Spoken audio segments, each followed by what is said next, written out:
Pernah nggak sih kamu ketemu orang yang setiap kali nongol, bawaannya bikin capek mental? Yang suka nyinyir, drama, ngegas, atau ngomong seenaknya tanpa mikir perasaan orang lain? Entah itu di kantor, di tongkrongan, bahkan di keluarga sendiri. Orang-orang beracun itu selalu ada. Masalahnya, kita tidak bisa mengendalikan mereka. Mau dinasehatin juga percuma. Yang bisa kita kontrol hanya satu, diri kita sendiri. Dan disitulah stoikisme masuk. Marcus Aurelius, salah satu tokoh stoik paling terkenal, pernah berkata, "Ketika kamu bangun pagi, sadari bahwa hari ini kamu akan bertemu orang-orang yang suka mencela, egois, iri, dan tidak tahu berterima kasih. Tapi mereka begitu karena tidak tahu apa itu kebaikan."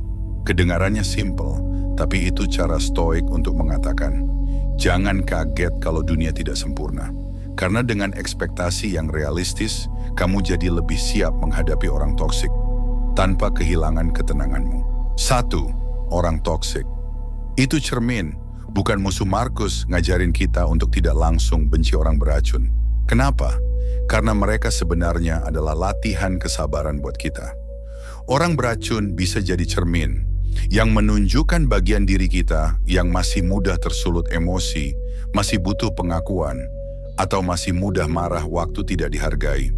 Stoikis mengajarin, kalau ada sesuatu yang bisa menggoyahkanmu, berarti kamu masih punya titik lemah di sana. Jadi waktu kamu kesel sama orang yang nyinyir, coba jeda sebentar. Tanya ke diri sendiri, kenapa aku harus kesal?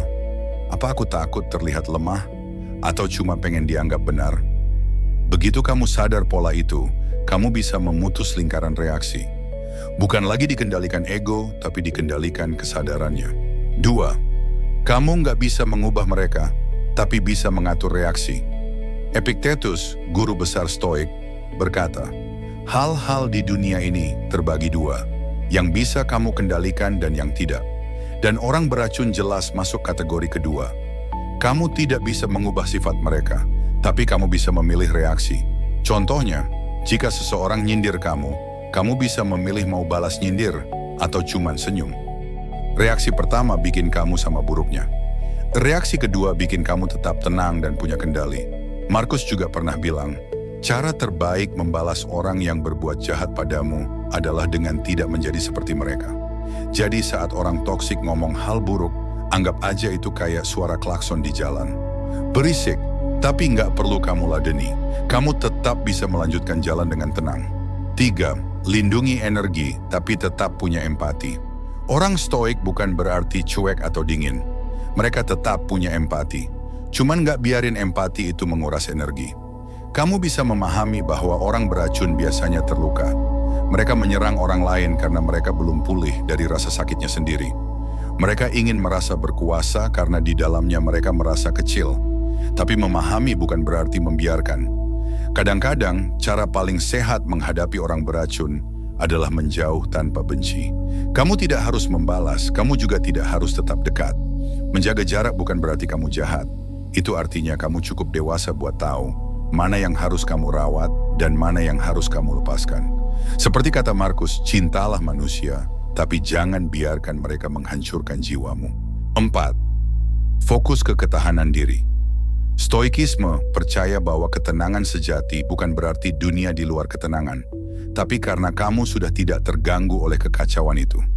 Jadi, semakin kamu melatih diri buat gak reaktif, semakin kuat mentalmu. Setiap kali kamu berhasil gak terpancing, itu satu kemenangan kecil yang membentuk ketenangan batin. Bayangin kalau kamu bisa menghadapi komentar nyinyir, kritik, bahkan gosip tanpa terguncang sedikit pun. Kamu bukan batu. Kamu hanya sadar mana yang pantas disimpan di hati dan mana yang cukup kamu biarkan lewat. Itulah kekuatan orang stoik. Tenang, tapi tidak pasif. Sabar, tapi tetap tegas menjaga diri. Jadi kena menghadapi orang beracun ala stoik bukan soal membuat mereka berubah, tapi soal melatih dirimu sendiri. Supaya kamu tetap waras, tetap damai, dan jangan kehilangan kendali atas siapa kamu sebenarnya. Ingat kata Marcus Aurelius, yang membuatmu marah, menguasaimu. Jadi jangan biarkan orang lain punya kekuatan sebesar itu di atas dirimu. Belajarlah tetap tenang di tengah kekacauan, karena di sanalah letak kekuatan manusia sejati. Kalau kamu suka konten reflektif seperti ini, Jangan lupa subscribe biar nggak ketinggalan video stoik berikutnya. Kita belajar bersama bagaimana cara jadi tenang, kuat, dan tetap waras di dunia yang makin bising.